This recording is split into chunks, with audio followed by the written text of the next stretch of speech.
this will be the agenda for 2 days. In first session, morning session, right now, we'll start with basics of AI and machine learning. Then in the afternoon session today, we'll see ChatGPT and how you can use it to solve your everyday problems.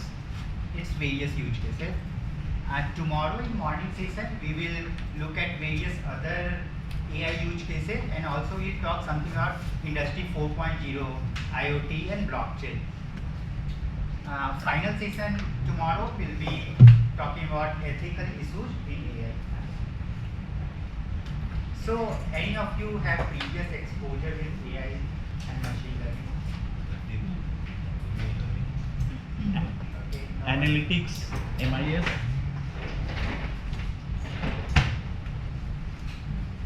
For currently the buzzword, everyone is AI. Yeah. But in Yeah. terms of the Yeah, using it, correct. Yeah, okay. how much you Okay. Any programming language? Any of you know? C, Java, VB, right? So no programmers here. I'll just repeat what is our agenda for these 2 days. In first session, we talked about basics of AI and machine learning. In the afternoon session today, we'll talk about ChatGPT and its various use cases.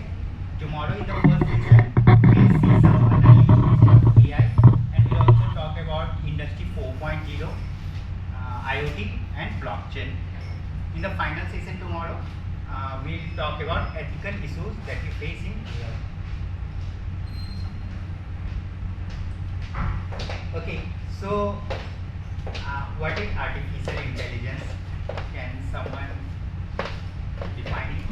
Anything, whatever. Anything, whatever you know. Okay, so artificial intelligence is a technology where we want machines to be as intelligent as humans. So whenever any machine shows intelligence of human level, we call it an AI tool, right? So we humans have the ability to add, subtract, multiply and do other arithmetic calculations with numbers, right? But we also have a computer program, Microsoft Excel, that has same ability.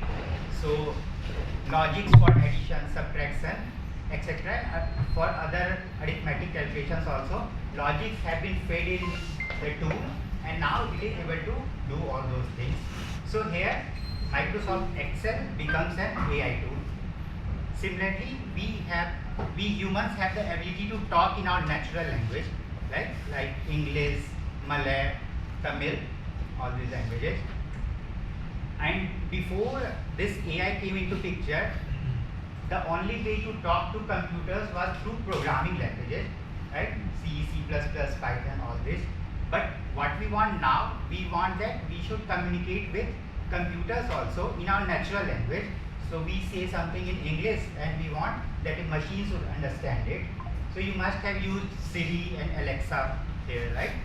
So when you say to Siri or Alexa that, okay, please play this music or make a reservation for some restaurant, then it is able to understand your English language or Malay language. So here these Siri and Alexa tools become AI. Okay, another example that we can take is Netflix recommendations. So tell me, if you want to watch a movie but can't decide which one to watch, and you go to your friend that please recommend me a movie, then how does your friend proceed? What are his thoughts processes when he is recommending you a movie?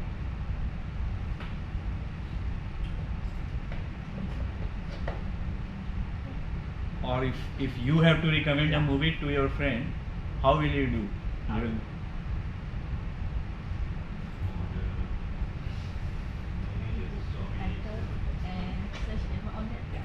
the content of the movie. Yeah, content of the movie. Okay. yeah. So because I mean you would know your friend, you would know, okay, she likes drama, thriller more, right? So you would probably have some idea, right? And based on that you will say, okay, you like this genre, you know, these are the new recent ones that have come, right? Or sometimes you even know that, okay, she might have already seen something so similar, right? So I think that was the question. Pranav will try to connect with the algorithm there, and in fact Netflix, they launched a good contest also back, I think, more than 6-7 years back. 2006. 2006, yeah, 15 years back. So they had their own system to recommend movies, but they launched a contest worldwide saying that you guys, anyone, any programmer, anywhere in the world, you come and design a better system, I'll give you 1 million or something. $1 million. $1 million, right? 4 million, 5 million ringgit. So someone's not coming in. If we have say 100 objects and the model is classified 90% of them correctly, then we say that okay, accuracy is 90%. Another metric that we use is precision. So if the model has said that 100 objects belong to a class, but only 90 belong to that class, so out of all the objects that model has predicted to belonging to a class, how much percentage actually belong to that class? So that is precision. Such type precision metric is very useful when we deal with recommendation system, because imagine you don't like comedy movies, but Netflix keeps on showing you comedy movies only, then you will not watch it, fine. So in those cases precision becomes very powerful. Recall is another metric. So let's say if 100 objects belong to a class, how much percentage the model was able to predict belonging to that class. So how much percentage the model was able to recall that okay, this belong to that class. Yeah, so recall metric becomes very important in cases of let's say medical domain. So let's say you are developing an AI model which takes chest X-ray of people and then predicts whether the person had COVID or not. So in those cases, recall becomes most important, because if a person had COVID and you say that he didn't have, it's very disastrous, right? So recall becomes very important in those cases. Okay, any questions in supervised learning? So I'll just summarize. Supervised learning is when we train using supervision, we give the model inputs and corresponding labels, and based on that, the model is able to learn.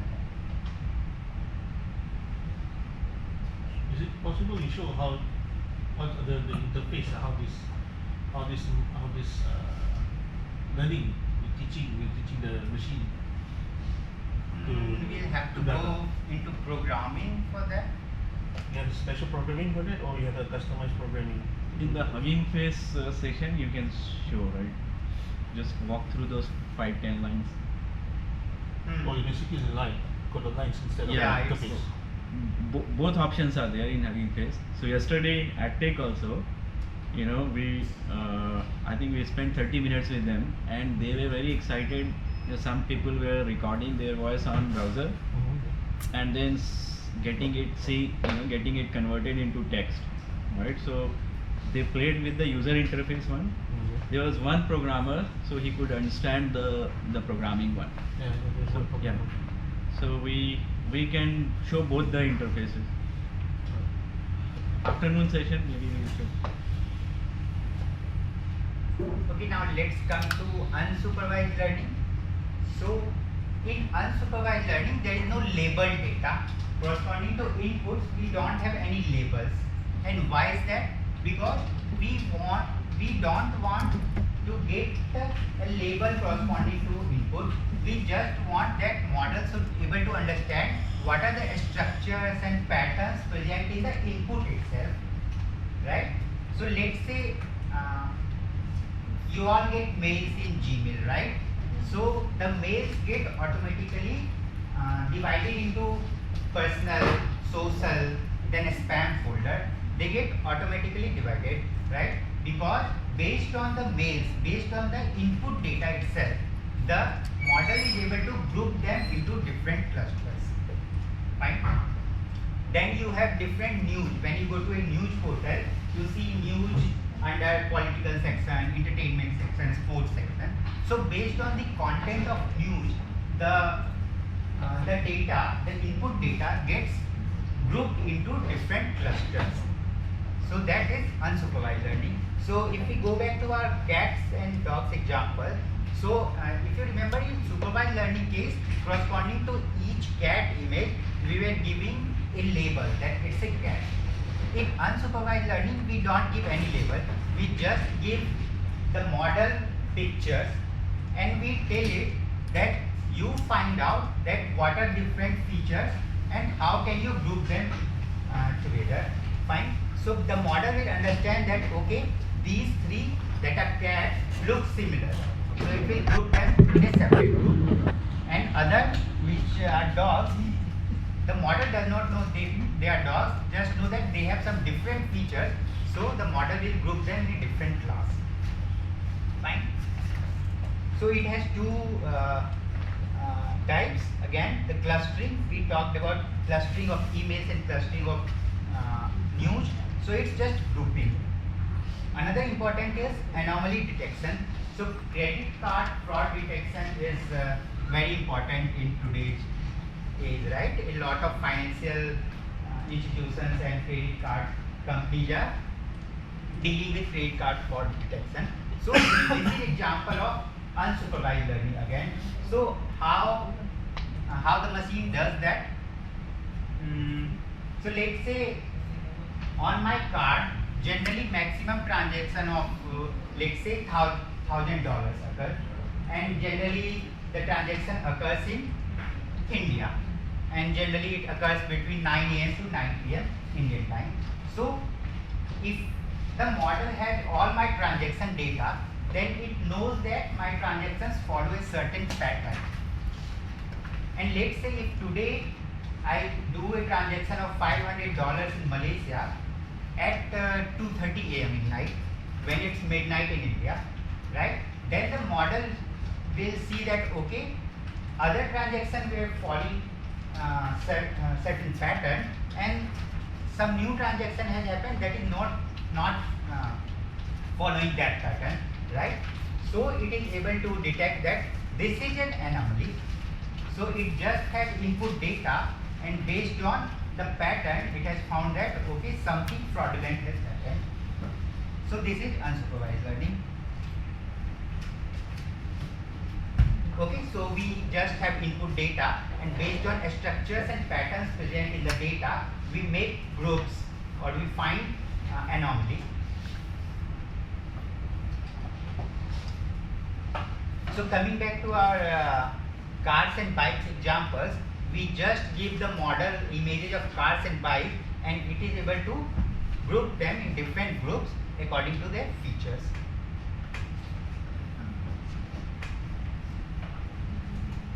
Okay, so the last third type of machine learning is reinforcement learning.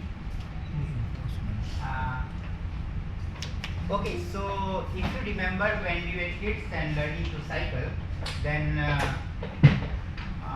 what our parents might do is they say that if you come from point A to point B without falling, then you will get milk with a chocolate, and if you fall down in between, you will get plain milk. Fine. So what I will try to do, I will try to not fall in between because I want milk with chocolate. So this is the scenario of giving rewards and punishments. We train the model using this rewards and punishment thing. So I have given example of driverless car here. So similarly,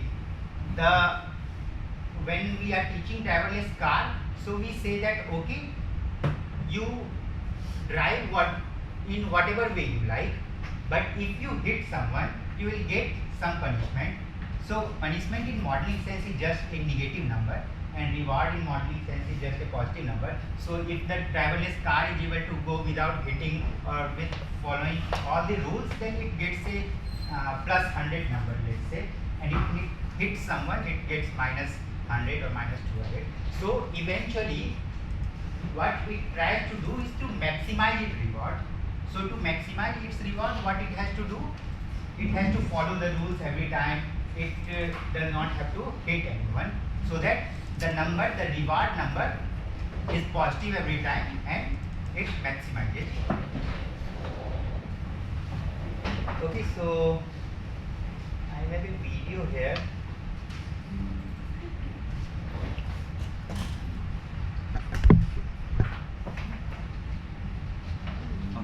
Control F7. इसमें नहीं आया.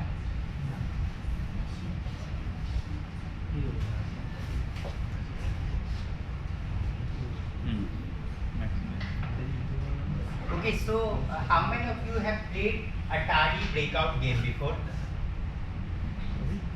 Atari Breakout. So you have bricks at the top and you have a paddle below. Then you hit with a ball, and how many bricks you are able to hit, you get points according to that. Yeah. Okay, so Google taught this game using reinforcement learning to a computer. Fine. So we'll see a simulation of that.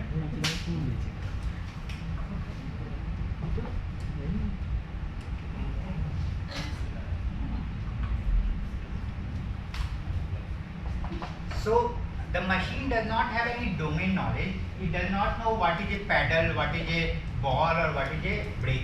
It just knows that if I hit a brick, I'll get some reward, and if the ball falls down below, I'll get a punishment. So what it does is it tries to maximize the reward by hitting the bricks. Fine. So during initial training, 10 minutes of training, the model has learned that it has to hit the ball back, but currently it is not trained so well. So you can see that the ball falls sometimes below. So it's after 10 minutes of training.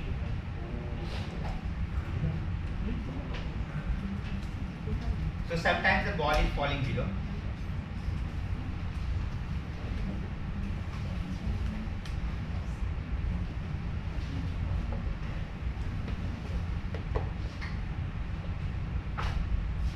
Yeah, after 120 minutes, so you will say that how you will see that how the car was making several attempts to park, but it was failing. Then it was re-attempting to park, and eventually it learned how to park, because every time it failed, it got a negative reward, and every time it made a correct step, it got a positive reward. So eventually it learned how to park.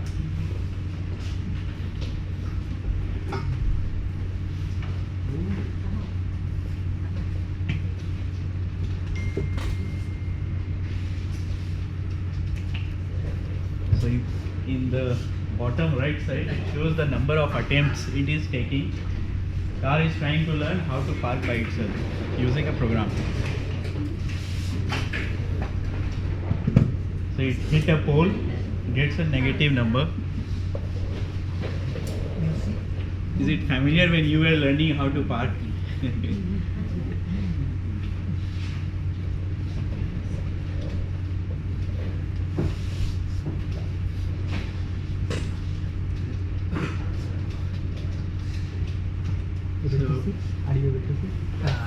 So you can see that sometimes it is hitting the pole, sometimes it is hitting a truck, even the building, because we have just left AI to learn by itself, giving certain parameters, like you can take an angle from 0 degree to certain degree, and then you can move in some let's say half a meter one time and things like that.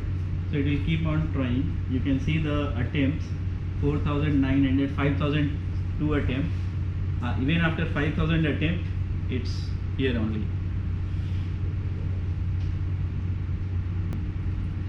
So it is able to park, but it is hitting other vehicles sometimes. Yeah. So it needs Now- to be trained more. Now pretty much okay.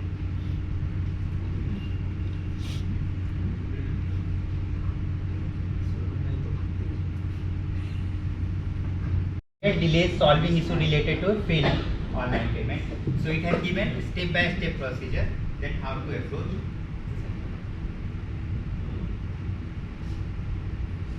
English it. Check This actually happened, right? So there is a program around it, and they created this.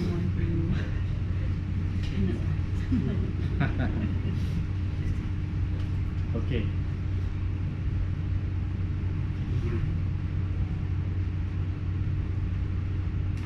Okay, so another experiment, The second interesting experiment. experiment was done to show reinforcement learning was teaching a pigeon to detect cancer. So this was the experiment setup. The pigeon was shown the biopsy of a patient, and if the biopsy, the patient of whose biopsy was there, if the patient had cancer, then pigeon had to pick at blue color. If the patient does not have cancer, the pigeon has to pick at yellow color. And every time the pigeon picks at right color, it gets food. Fine. So this was the setup, and eventually it was seen that pigeon learned to detect cancer. So it became a doctor. So yeah, how the experiment proceeded was, at first when the image was shown to pigeon, it was not doing anything. It was just sitting. So once it was after some time, once it was shown an image of a patient who had cancer, biopsy of patient who had cancer, and it accidentally picked at the blue color, which was the right color. So it got food. So now what pigeon thought, okay, I picked at blue color, I got food. So maybe every time I need to pick at blue color only, so I will get food. But next time the image image was from that patient who did not have cancer. So even then the pigeon picked at blue color, anticipating that he will get food. But that time, because he was not correct, he didn't get food. So after some time he understood that okay, there is some relation between the image and the color which I need to figure out, and then I'll be able to get food every time. So he used his brain and saw that okay, what different types of images I am seeing. So eventually he figured out okay, some types of images have some distinct features and other type of images have another set of distinct features, and based on those features he had to pick appropriate color. So he does not know any concept of cancer, any concept of biopsy. He has no knowledge. He just knows that based on certain features he has to pick the appropriate color, and if he picks appropriate color, he will get food. So this is how reinforcement learning is done. Based on some reward, if the machine takes a correct step, give him a reward, and if incorrect step, give him some punishment or not. Yeah, so this is also an actual experiment. It happened in 2015. Researchers at University of California did this.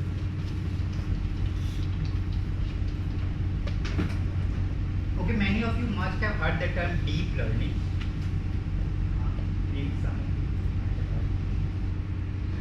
So deep learning is an algorithm to solve machine learning problems, right? So let's say if you want to teach a kid to recognize what is a car and what is a bike, then nobody goes and tells him the features, right? Nobody tells him that okay, car has 4 wheels, bike has 2 wheels.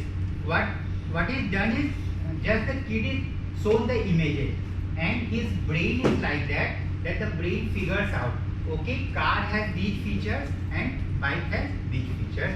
So we want our models also to figure out the features themselves. We don't want to tell the models what features you have to find out, right? So this is the concept behind deep learning. Deep learning has been developed to simulate our human brain. So we will give the model the images or the input data which we want to train it on, but we won't tell what features to look. We'll expect the model to figure out the features itself. So for example, Iris is a flower of family and it has three flowers, versicolor, setosa and virginica. Let's say we want the model to recognize that which flower belongs to which category.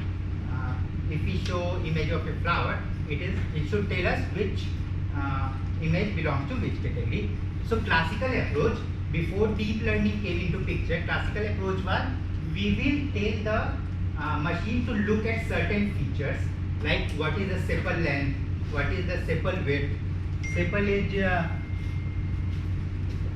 I think this outer leaf is called sepal and this inner leaves are called petals. So we will tell the model that okay, whenever I show you some picture, you look at these features: length of sepal, length of petal, width of sepal and width of petal, and based on these features make decision. This was classical approach, but after deep learning came into picture, what we do, we just give the images to the model and we let the model figure out what features it wants to identify to classify the images. So we just give the model, just the images and labels, and eventually the model figures out the features. So currently we use deep learning in all our models.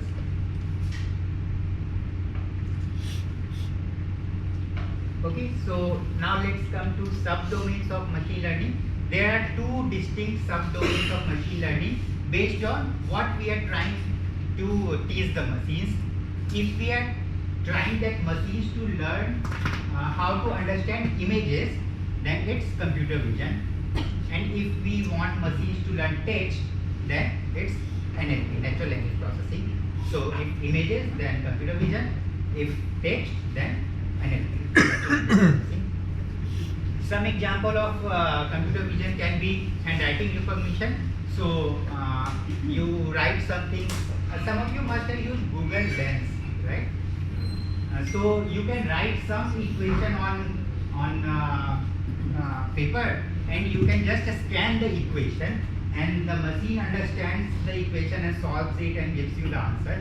So the Google has trained the AI model to identify all the numbers, all the mathematical symbols and everything in whatever way you write. So different people have different handwriting, but whatever way you write, the model has been trained to understand the image. So that because model is understanding image, that comes under computer vision. Another example can be during COVID-19, many AI models were developed that can detect if a person has COVID or not based on his chest X-ray, because the virus attacked lungs. So chest X-ray of patients and healthy people turned out to be different. So based on those images, the model were trained to detect COVID. So there also, as the model is trying to understand image, it's computer vision. Another example can be you have in mobile phones face-based authentication, right? So there also image detection, so computer vision. Traffic flow analysis. Let's say you work in transport department and you want to better manage the traffic. So what do? You for every time you get an image of the traffic and you figure out, okay, how many cars are using this road, how many bikes are there, what type of animals are using, how many pedestrians are using, right? You have to figure out all these things. So based on that image, you are classifying the objects in that image into different categories. So because you are trying to understand image, it's a computer vision problem. NLP, we want to understand text, natural language processing. So different examples can be autocorrect. You have in your mobile's autocorrect system. So how that has been trained? All the machine is fed with all the text data available from books, from internet, etc. And based on that, the model has now understood that what is the correct way to write English, what is the correct spelling, what is the correct grammar, and based on that, the model is able to figure out. Then translation. Let's say we want to teach a model to translate English language into Malay language. So what do? We give it lots and lots of examples where the input is English language sentence and output is corresponding Malay language sentence. Then eventually the model will figure out that okay, corresponding to this word, in this English word I have this word in Malay. So it will learn to translate, and because the model is trying to understand text here, it falls under NLP. Then chatbots, speech recognition, sentiment analysis. In all these cases, we are teaching the model to figure out what is meant by the text that we are writing. So in Google reviews, you must have seen that. Okay, so companies want to figure out who are giving positive reviews, who are giving negative reviews, and who are giving neutral reviews, so that they can say, if someone is giving positive review, they can say, okay, thank you for this nice review, we will try to maintains the same experience for you. And if someone is giving negative review, then they may apologize, things like that. So the model should figure out that given a text review, is it positive or is it negative? So because model is trying to understand text there again, so that falls under natural language processing. You have the basic knowledge of AI. Now, how do you decide which vendor to use, right? So, what we have done is listed, 10, 12 top vendors globally. The best vendors: AWS, Azure, Microsoft, and Google. Typically, these three are used by corporates. Why? Because support is available globally. Languages, more than 100 languages they support, whether it's Malay, Spanish, French, everything is supported. If you look at the right side, these 10 vendors are number 2, 3, 4, Alibaba, Baidu, Tencent. These are mainly focusing on Mandarin, right? Chinese audience, so their NLP capability, their any ASR, text to speech, those kind of AI capabilities are more suited for Chinese audience. IBM is okay, but more on the research side, while these are more consumer driven. So they have developed as a platform. So as a company, if you have to decide which one to use, go for one of these three. What we have also done is listed the parameters on the left side. These are the typical things that any AI vendor platform should provide you, right? Like machine learning, image recognition, speech, NLP, big data. Here, Bursa Malaysia, they use big data. Chatbot. Chatbot is now almost everywhere, right? All websites, everyone is having. If you come to the lower part, H2O.ai, Clarify, these are more startups, so they have specific niche versions, but it might be good in certain areas, but the biggest part where they lack is providing 24/7 support in this time zone, right? European time zone is okay, US time zone can be okay, but Asia time zone, they may not support. And also, mostly there is no phone number you can call and say this is not working, you can't do all that. You have to raise a ticket, wait for them to resolve, right? So that can be a pain also. I think this slide gives you. I'm happy to share this also later. Vendor-wise comparison of AI capability. Okay. Anything here, or shall I move to the next one? Okay, this is slightly technical, keeping technical folks in mind. That is why we had created. But idea is, this is a sample architecture how an AI project looks like. No difference than any usual web application project, except for the pieces here, models, right? Rest everything is same. From a browser, request comes, let's say www.google.com, domain name servers resolves where to send, comes to load balancer, splits out load in different regions. You can have a server in Singapore, a server in Malaysia to handle all the loads. So availability zones are different. Backend database, and these are some horizontal services most of the platforms provide, Amazon and all. For example, S3 for keeping files. This is for mapping domains. This is for text to table conversions, like invoice. If you have an invoice, you want the AI system to convert into text, extract amount information, date, invoice date, party name. Those features are here, right? So these kind of libraries most of the platforms provide. And then any external system if you want to connect to. For example, your AI application, you want people to, let's say, log in using Google or Facebook login, right? So for that you connect. Or if you have your own ERP system, anything you want to connect. Okay, so sometimes people do say, okay, how my AI system architecture looks like. It's pretty much same as I said, except we always have this new models guy coming everywhere, right?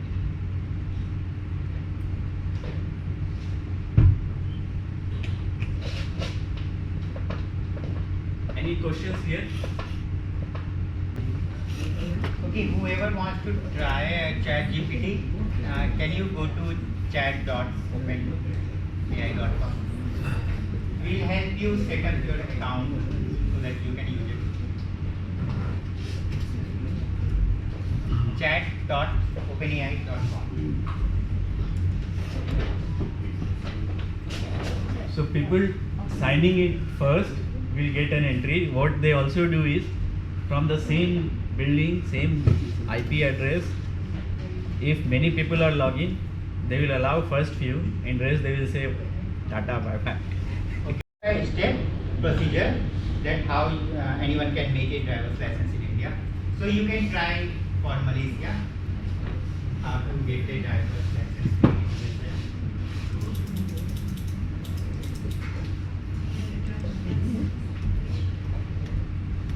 How to get a driver's license made in Malaysia. Some training, it has understood that okay, if I hit the brakes, I get a positive reward. So, and if I let the ball fall down, I get a negative reward. So, I have to maximize the hits. So, it starts playing like an expert after 120 minutes.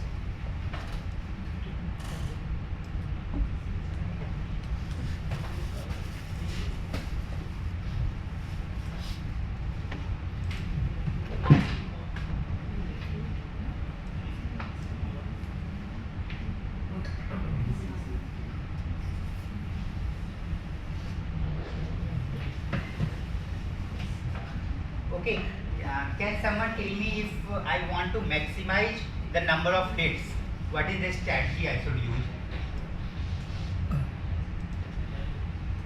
Okay, it's already written here. So you make a tunnel through the bricks and you go on the top so that the ball remains on top and it keeps on hitting the bricks only. It never comes down, right? So after 2 hours of training, it's I think 4 hours of training, the machine is able to figure out that also. So you will see.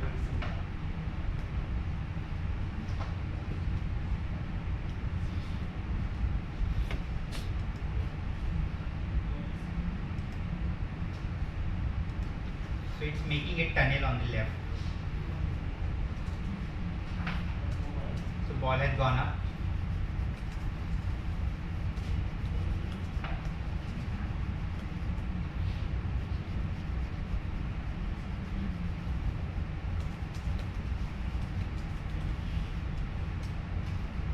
Yeah, so all the recent wonders that you are seeing, maybe teaching a machine to play a game, or driverless cars, or even the ChatGPT, they all use reinforcement learning only, because it's how we humans learn, through trial and errors, right? We to accomplish a task, we have several steps, and we try different steps, and we see if we are failing or passing, and in the steps in which we pass, we say that okay, from next time I'll follow this step only. So this is the learning through trial and error. Okay, so another example of reinforcement learning is, let's say you are teaching your dog to play fetch. So initially what will happen is, when you throw the ball towards the dog may not do anything. He will just sit down and he will just look at you. After some time, maybe accidentally he catches the ball with his mouth and you give him some reward as food. So now he understands that okay, if I catch the ball with my foot, I get a reward. So every time he try to catch the ball with his mouth. So this is how you teach your dog to play fetch, and this is how we teach the machine to carry out some task. Another example of reinforcement learning is teaching a kid to pick up milk bottle from several utensils that are in kitchen. So let's say if you want the kid to learn to pick the milk bottle, then what you can do, if he picks any other utensil, then maybe you can give him a scolding, and if he picks the milk bottle, maybe his or her mom will give him a hug. Fine. So because the kid wants every time his mom to give him a hug, he will try to pick the milk bottle only. Okay, so babies learn from trial and error, and this is how we want to teach machines also.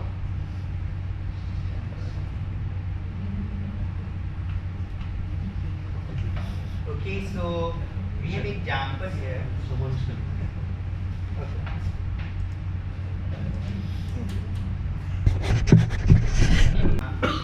I have elaborated some of the examples here. So how the model was trained to detect COVID using X-ray images. So we brought lots and lots of chest X-ray images from both healthy people and from patients, and we fed the data into AI model. So corresponding to each image, we gave label that okay, this chest X-ray image, it's a COVID-19 positive person. Another chest X-ray image, it's a healthy person. So based on the input label pair, the model learned to identify. Yeah, improvement in image quality. So this is again a type of computer vision problem. So nowadays you must have seen that even if the megapixel count is low for a camera, the image quality is very good in mobile phones also. So earlier also, if there was 12 megapixel camera, then image quality used to be not very good.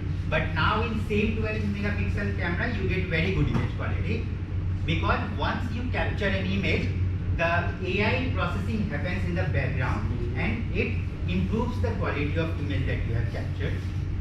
So how the model is trained in that? Can anyone tell what procedure might have been followed to train the model?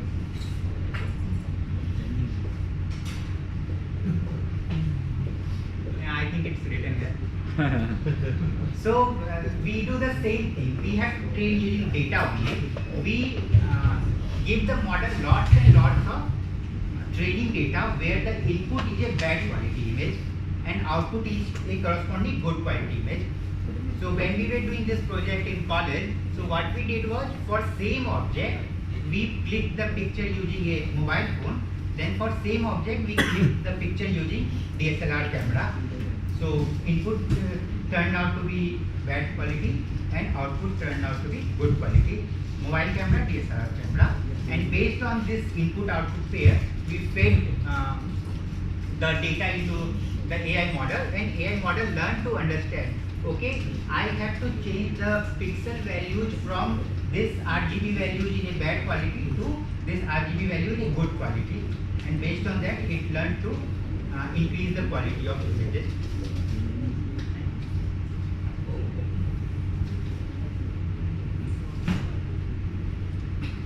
So all these these examples are simple supervised learning examples that we saw before. Yeah, traffic flow analysis as I was talking. So for different vehicles, we have to identify which is a car, which is a bike, where are the pedestrians, street lamps, all those things. So we feed the model with lots and lots of images of cars, bikes, pedestrians, street lamps, animals, and based on that, in an image, the model learns to classify it into different objects, so that we know that okay, at 7 p.m.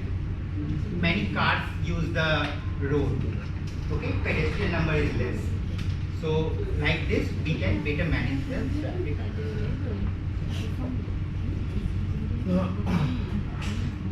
Okay, we have covered the basics of AI and machine learning, the definition of AI, definition of machine learning, what are different types of machine learning.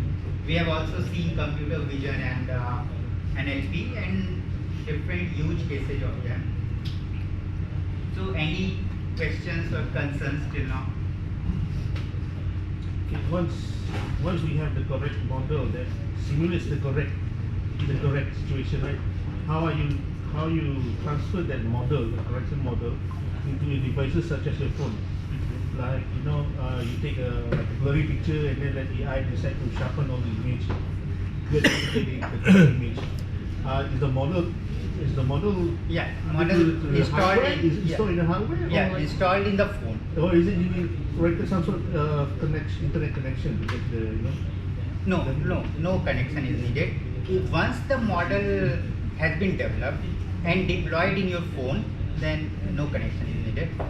You can just use the model. Any sample algorithm like you can give the codes in the file? Yeah, we'll do some